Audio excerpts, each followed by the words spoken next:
Halo semuanya, Assalamualaikum warahmatullahi wabarakatuh. Berjumpa lagi dengan saya Rizky Kusniawati sebagai penyuluh keluarga berencana di Kecamatan Cibubur, Kabupaten Pangandaran, Provinsi Jawa Barat. Nah, pada kesempatan kali ini saya akan membahas mengenai apa sih itu metode kontrasepsi dan apakah benar bahwa metode kontrasepsi ini diharamkan. Mari kita membahasnya secara mendetail. Jadi metode kontrasepsi ini terdiri dari dua kata, yaitu dari kata kontra dan juga konsepsi. Kontra sendiri artinya adalah mencegah atau menghalangi atau saling menolak. Dan konsepsi sendiri artinya adalah pembuahan sebagai akibat pertemuan dari sel telur dan juga sel sperma, yang nantinya bisa menyebabkan kehamilan. Jadi kontrasepsi di sini adalah suatu cara untuk mencegah bertemunya sel telur dan juga sel sperma. Nah, dari segi sifatnya sendiri, metode kontrasepsi ini terbagi ke dalam dua kategori, yaitu ada yang metode kontrasepsi alami dan juga ada yang kontrasepsi sifatnya modern. Yang alami di sini maksudnya adalah metode kontrasepsi ini tidak perlu membutuhkan alat bantu ataupun bahan kimia yang perlu dimasukkan ke dalam tubuh, yang perlu dipasang di dalam tubuh dan sebagainya. Kemudian yang kedua yaitu ada yang namanya dengan kontrasepsi modern. Nah, kalau yang modern ini kita memerlukan suatu alat ataupun bahan kimia untuk dimasukkan ke dalam tubuh kita agar mencegah terjadinya pertemuan antara sel sperma dan juga sel telur. Untuk yang alami sendiri ada berbagai macam-macam yang bisa diterapkan gitu ya, diterapkan di dalam kehidupan sehari-hari. Nah, akan tetapi yang kami sarankan dari BKKBN itu menggunakan metode kontrasepsi yang modern. Kenapa? Karena jika menggunakan metode kontrasepsi yang alami ini tidak ada alat ukur yang pasti. Artinya yang namanya alami itu kita tidak bisa bergantung terhadap metode kontrasepsi itu. Misalnya nih, yang menggunakan kalender dengan misalkan dia pantang berkala, kemudian juga dengan melakukan hubungan seksual dengan menghitung masa subur gitu ya. Kadang di dalam tubuh seseorang itu meskipun siklus haidnya udah teratur gitu ya, kadang tidak bisa dipastikan bahwa seseorang itu sedang subur atau tidak, karena kan bisa dipengaruhi oleh keadaan lingkungan, keadaan diri perempuan itu, misalkan sedang stres dan sebagainya. Nah, itu bisa mengakibatkan masa subur di tubuh wanita itu bisa berbeda ya, tidak bisa dipastikan secara pasti apakah dalam satu bulan itu masa suburnya 5 hari, 3 hari, dan secara alami itu tidak bisa digantungkan seperti ini ya, tidak ada kepastian yang pasti gitu ya kalau misalkan menggunakan metode kontrasepsi yang alami itu. Nah, apa saja sih metode kontrasepsi tradisional atau alami itu? Yaitu yang pertama ada yang menggunakan namanya sistem kalender.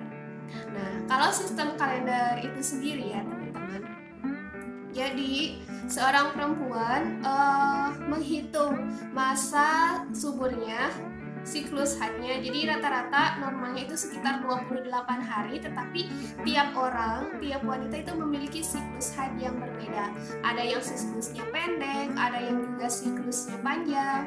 Nah, jadi bagi mereka yang menggunakan metode kontrasepsi tradisional dengan menggunakan kalender, artinya dia menghitung masa suburnya. Biasanya masa subur bagi yang wanita dengan siklus haid 28 hari itu terjadi pada saat hari ke-12 sampai hari ke-16 masa menstruasi ya, dari hari pertama menstruasi itu yang dinamakan siklus haid. Sehingga bagi pasangan yang tidak ingin mempunyai anak atau misalkan tidak ingin hamil, maka tidak melakukan hubungan seks pada rentang hari ke-12 sampai hari ke-16 masa subur wanita, sehingga bisa mencegah terjadinya kehamilan. Nah, kemudian atau juga misalkan dengan menggunakan metode tradisional secara bersamaan. Misalnya sudah menggunakan metode kalender, menggunakan metode tradisional lainnya, yaitu dengan misalkan melakukan senggama terputus. Nah, kelemahan dari senggama terputus ini adalah perlu adanya komitmen dari kedua belah pihak dari pasangan ya, karena senggama terputus ini harus mengeluarkan sperma di luar dari vagina wanita. Jadi harus ada kesepakatan di antara dua belah pihak, dan memang jika ingin metode kontrasepsi ini berhasil, maka benar-benar harus ada kerjasama yang baik antara suami dan juga istri. Kemudian yang ketiga yaitu metode yang kedua yaitu yang bersifat tradisional, yang tadi senggama terputus. Kemudian juga yang ketiga dengan menggunakan jamu tertentu. Kadang di berbagai daerah ya, obat-obatan tertentu ini memiliki obat yang berbeda atau jamu-jamu yang berbeda, itu tergantung kearifan lokal dari masyarakat. Yang keempat, metode kontrasepsi alami lainnya yaitu biasa dikenal dengan MAL atau metode amenorelaktasi. Metode amenorelaktasi yaitu biasanya bisa dilakukan pada wanita yang baru melahirkan kemudian menyusui anaknya secara eksklusif, menggunakan ASI eksklusif 6 bulan ya. Tetapi ini juga tergantung dari kondisi si tubuh wanita itu sendiri. Kadang kalau misalkan zaman sekarang ini dan dengan itu benar-benar metode ASI eksklusif dan belum pernah haid selama 6 bulan, nah ini bisa dijadikan sebagai alami ya, metode kontrasepsi alami. Kemudian ada lainnya, ada metode kontrasepsi lainnya, misalkan sperma yang sudah masuk itu ketika setelah selesai berhubungan itu langsung dibersihkan dari kemaluan wanita. Jadi ini juga bisa mencegah terjadinya sperma masuk ke dalam, mencegah terjadinya sperma bertemu dengan saluran. Kemudian apa saja sih metode kontrasepsi modern yang kita anjurkan dari OKB, dari pemerintah, seperti apa saja? Nah, ini ada 7 metode kontrasepsi modern yang kita sarankan untuk dipakai oleh pasangan usia subur di mana yang berada. Ada 7. Yang pertama yaitu ada yang dari segi jangka waktunya sendiri ya, teman-teman. Dari segi jangka waktunya sendiri itu ada terbagi ke dalam 2. Itu ada yang metode kontrasepsi jangka panjang atau bisa dikenal dengan MKJP, dan ada juga yang disebut dengan metode kontrasepsi non MKJP, artinya jangka pendek itu harus diulang secara ada yang harian, ada yang bulanan, ada yang 3 bulanan. Ini yang dinamakan dengan metode kontrasepsi jangka pendek non MKJP. Apa sih metode kontrasepsi jangka panjang itu?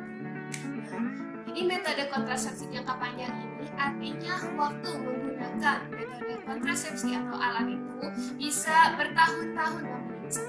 Kalau misalkan menggunakan implan itu bisa sampai 3-5 tahun, atau menggunakan IUD itu bisa sampai 8-10 tahun, dan juga bisa kalau misalkan mau mantap sekalian itu bisa menggunakan, artinya seumur hidup ya, bisa menggunakan metode kontrasepsi MOW atau juga MOP pada pria. Sedangkan kalau yang metode kontrasepsi jangka pendek gitu ya, seperti itu harus digunakan misalkan setiap saat ketika akan melakukan hubungan seksual, kemudian harus ada yang diminum setiap hari, ada yang harus disuntikan setiap 1 bulan dan 3 bulanan. Nah itu yang dinamakan dengan metode kontrasepsi jangka pendek. Apa saja sih kalau metode kontrasepsi jangka pendek? Yang pertama yaitu ada pil. Nah pil ini harus diminum setiap hari. Kemudian tidak boleh sampai lupa, juga harus ada kepatuhan tersendiri. Yang kedua yaitu ada yang namanya kondom. Kondom ini harus digunakan setiap saat ketika melakukan hubungan seksual. Dan juga yang ketiga yaitu ada suntik. Suntik ini ada terdiri dari dua, yaitu ada yang 1 bulanan yang harus diulang setiap 1 bulan, dan ada juga yang harus diulang setiap 2 bulan sekali. Nah, teman-teman semua, Selain tadi berdasarkan jangka waktu, metode kontrasepsi juga ada yang mengandung hormon, ada juga yang tidak mengandung hormon.